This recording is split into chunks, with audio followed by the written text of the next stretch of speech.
At the party, my sister gave my daughter a gift bag with "Try harder." We left silently. Having you here listening to me means a lot. Watch until the end and let me know in the comments which city you're watching from.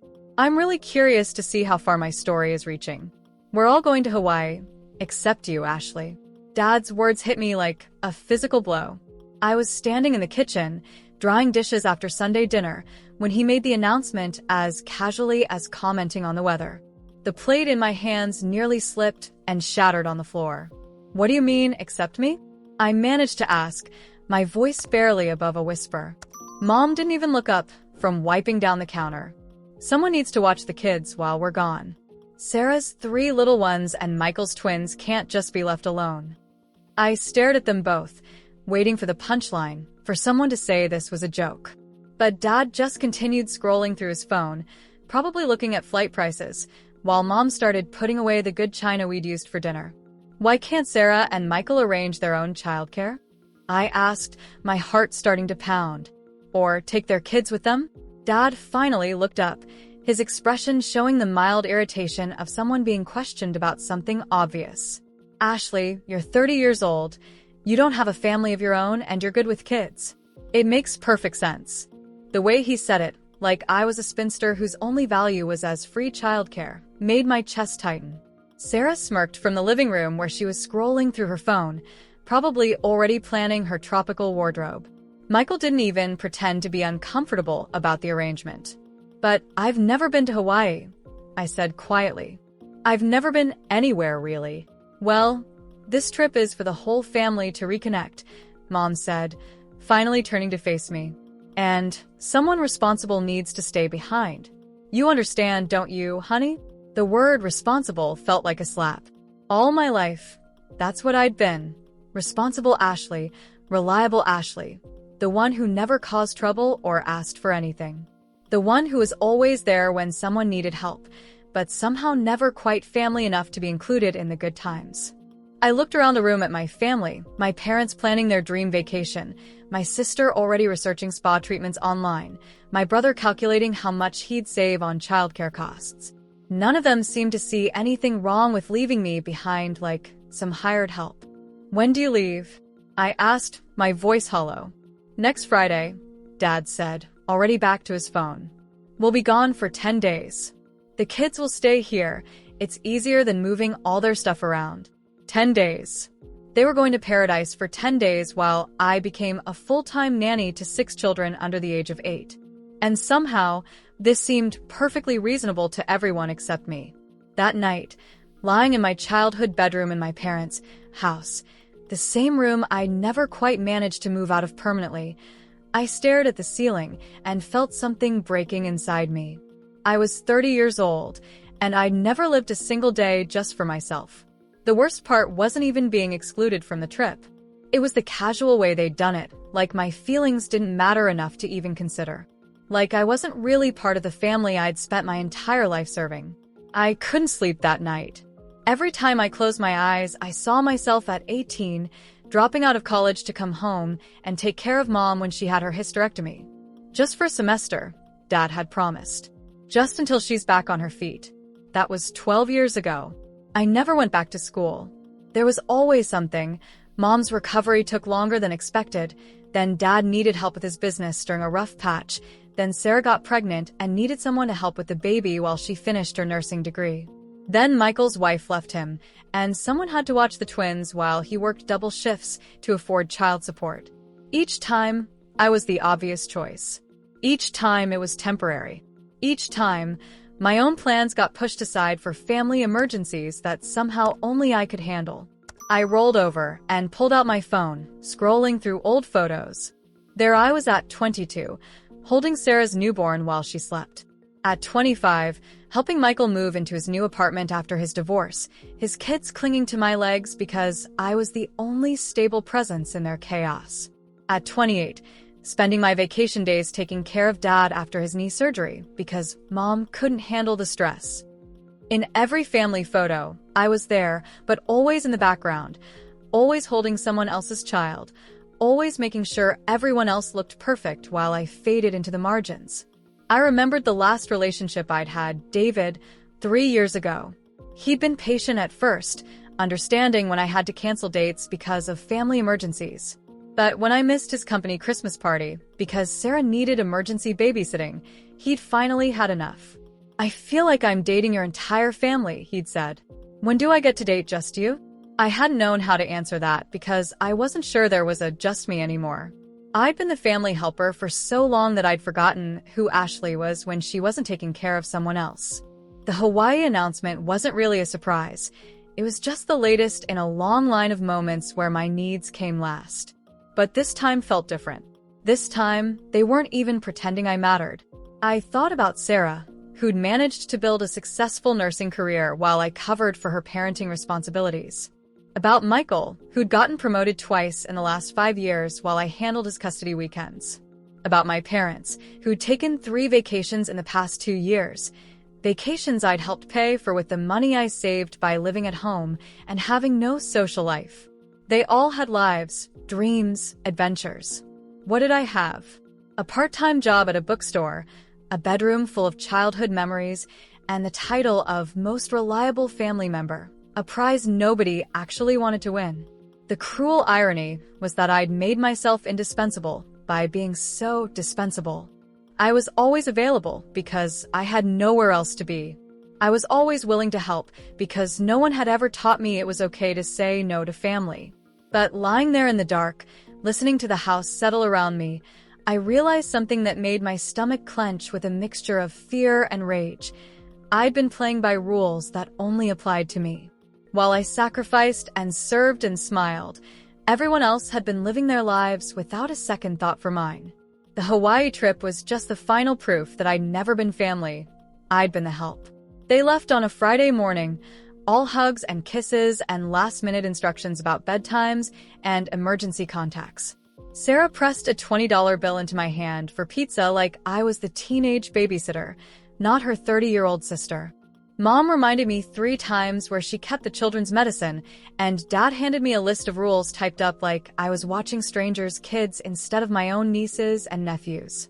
"We'll bring you back something nice," Mom said, though we both knew she'd forget the moment she stepped onto the plane. The first few days were chaos.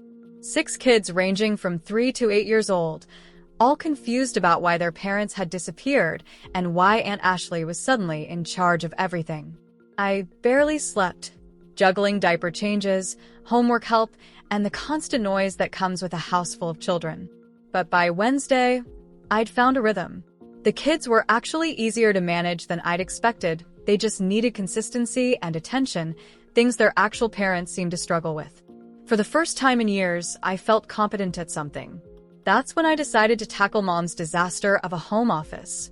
She'd asked me to organize things while they were gone, probably expecting me to just stack papers into neater piles. But I'd always been thorough, another one of my responsible traits. I was sorting through old files when I found it. A manila folder marked Ashley, Personal, in Mom's handwriting, stuffed behind tax documents from 2019. My heart jumped a little. What could be so important that Mom had made a special file for me? Inside were documents I'd never seen before. Bank statements from an account I didn't know existed. Letters from lawyers. And at the bottom, a copy of Grandma Rose's will from when she died 8 years ago. My hands started shaking as I read it. Grandma Rose had left me $50,000. $50,000 that I'd never received, never even knew about. According to the bank statements, the money had been deposited into an account under my name, an account my parents had access to as trustees until Ashley reaches financial maturity. Financial maturity. I'd been 22 when Grandma died. How much more mature did I need to be? I kept reading, my vision blurring with tears and rage. Withdrawal after withdrawal, all authorized by Mom and Dad. $10,000 for Sarah's nursing school tuition. $15,000 for the down payment on Michael's apartment. $8,000 for Mom and Dad's cruise last year. Thousands more for family emergencies that had somehow never been emergencies requiring my input. At the bottom of the file was a letter from their family lawyer, dated just 6 months ago. As Ashley approaches 30, it read, "You may want to consider transferring the remaining funds to her directly." The original intent of Rose's bequest was clearly to provide Ashley with financial independence. The remaining funds. I flipped frantically through the statements until I found the current balance, $3,247.83. From $50,000, my inheritance had been whittled down to grocery money. I sat on the floor of Mom's office, surrounded by evidence of the betrayal, and something cold settled in my chest. This wasn't just about the money, though God knows $50,000 would have changed my life. This was about every conversation where they'd worried about my finances while secretly spending my inheritance. Every time they'd suggested I was too comfortable living at home, while they used my money to fund their other children's independence. They'd stolen more than money. They'd stolen my choices, my opportunities, my chance to build a life outside their orbit. With $50,000, I could have finished college, moved out, traveled, taken risks. Instead, I'd spent 8 years believing I was broke and dependent, grateful for their generosity in letting me live at home while I unknowingly funded their generosity to everyone else. The children were napping upstairs, the house finally quiet for the first time all week. I sat in that silence, holding the papers that proved what I'd always suspected but never wanted to believe. I wasn't family. I was a resource to be managed and depleted. And now I knew exactly how much my family thought I was worth. $50,000 spent on everyone but me, while I provided free labor with a grateful smile. But the worst part wasn't even the stolen money. It was the note I found at the very bottom of the file, in Dad's handwriting. Ashley doesn't need to know about this yet. She's too generous. She'd just give it all away anyway. Better to use it strategically for the family. Too generous. They'd stolen my inheritance to protect me from my own kindness, then made me feel guilty for not contributing more to the very family they'd been secretly funding with my money. I closed the file carefully and put it back exactly where I'd found it. But everything had changed. I finally understood why I'd never been able to get ahead, never been able to save enough to move out, never been able to build the independence everyone seemed to think I should have by now. They'd made sure I couldn't. I didn't sleep that night. I lay in my childhood bed, staring at the glow-in-the-dark stars I'd stuck to the ceiling when I was 12, and felt like I was seeing my entire life through new eyes. Every memory, every conversation, every moment of feeling like I wasn't doing enough, it all made sense now. I remembered being 25, crying to Mom about how I couldn't afford to move out on my bookstore salary, how I felt like a failure still living at home. She'd hugged me and said, "There's no shame in needing help, honey. Family takes care of family." While she had $27,000 of my inheritance sitting in an account I didn't know existed. I thought about all the times Dad had lectured me about financial responsibility, about how I needed to save more and spend less. "Money doesn't grow on trees, Ashley," he'd say, while writing checks for Sarah's credit card bills with my money. The cruelest part was how they'd made me complicit in my own exploitation. They'd trained me so well to be grateful for their support that I never questioned why I was the only one who never seemed to get ahead. I'd blamed myself for being too generous, too soft, too willing to help. I'd thought my inability to save money was a character flaw. But there was no character flaw. There was just a family that had been systematically draining my resources while convincing me I was the problem. The next morning, I called in sick to work and spent the day researching. I found the original bank documents, looked up financial laws, even called the lawyer whose name was on the letters. He remembered the case and seemed surprised I was just finding out about it now. "Your grandmother specifically wanted that money to help you establish independence," he told me. "She was worried about your family's dynamics. Said she'd watched them take advantage of your good nature for years." Even Grandma Rose had seen it. The woman who'd raised 6 kids and buried 2 husbands had looked at my family and known something was wrong. She tried to give me an escape route, and they'd stolen it from me. That afternoon, I sat the kids down in the living room. They looked up at me with Sarah's eyes and Michael's stubborn chin, and I felt something shift inside me. These weren't my children. This wasn't my responsibility. I'd been treating them like they were mine because their parents had trained me to, but they weren't. "I need to make some phone calls," I told them. "You're going to watch a movie while I figure some things out." I called Sarah first. She answered on the third ring, the sound of waves and laughter in the background. Ashley, how are the kids? Everything okay? Everything's fine, I said. But I need to ask you something. Did you know about Grandma Rose's inheritance to me? The silence stretched so long I thought the call had dropped. Ashley, that was so long ago. Why are you bringing that up now? Because I just found out about it. I found the papers in Mom's office. Another pause. When Sarah spoke again, her voice was defensive. Look, you were so young then, and you would have just blown it on something stupid. Mom and Dad were trying to help the whole family. Help the whole family. With my money. It's not like you needed it. You were living at home. You didn't have any real expenses. I hung up on her. I called Michael next. He didn't even pretend to be surprised. Yeah, I knew, he said. And honestly, Ashley, you would have wasted it. You've never been good with money. The audacity of it took my breath away. I would have wasted the money you used for your apartment down payment? That's different. I had kids to think about. You don't understand the pressure. I hung up on him too.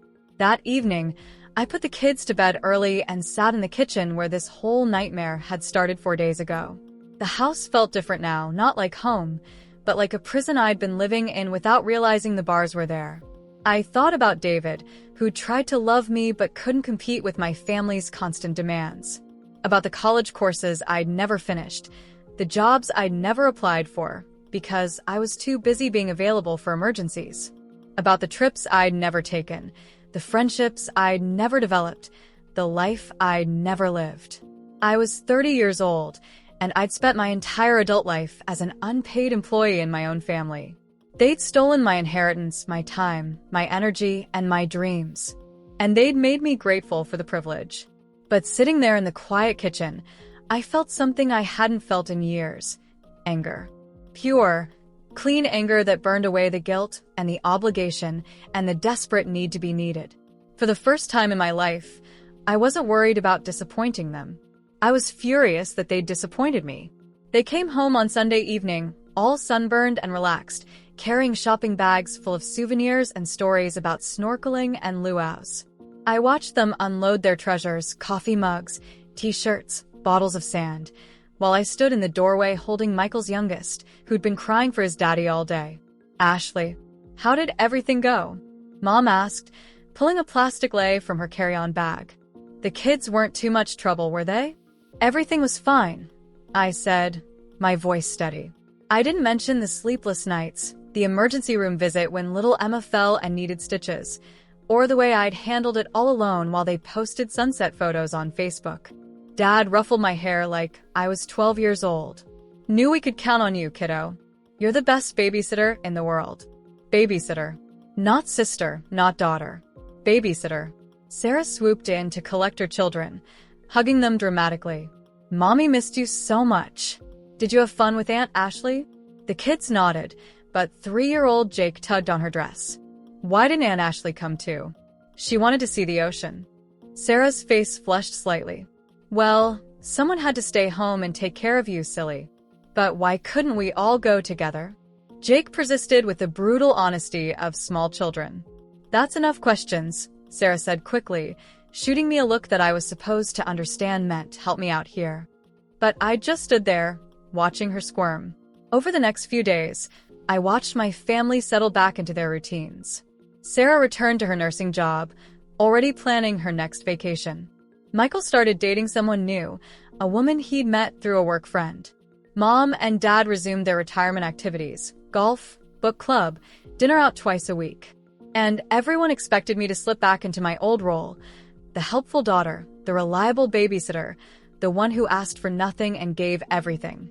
Except I'd made some changes while they were gone. I'd met with the lawyer who'd handled Grandma Rose's estate.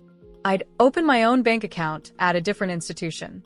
I'd researched my legal options and discovered that while I probably couldn't recover all the stolen inheritance, I could definitely stop any future access to accounts in my name.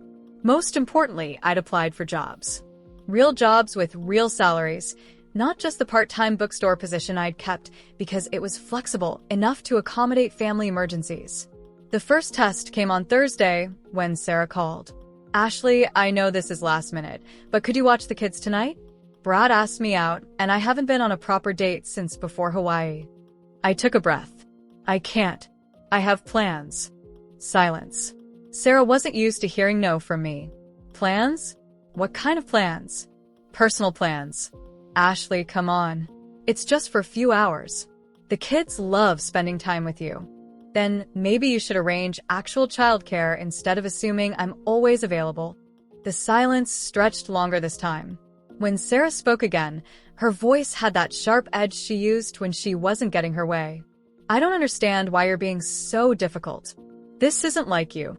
Maybe you don't know me as well as you think you do. I hung up before she could respond. The calls started coming more frequently after that.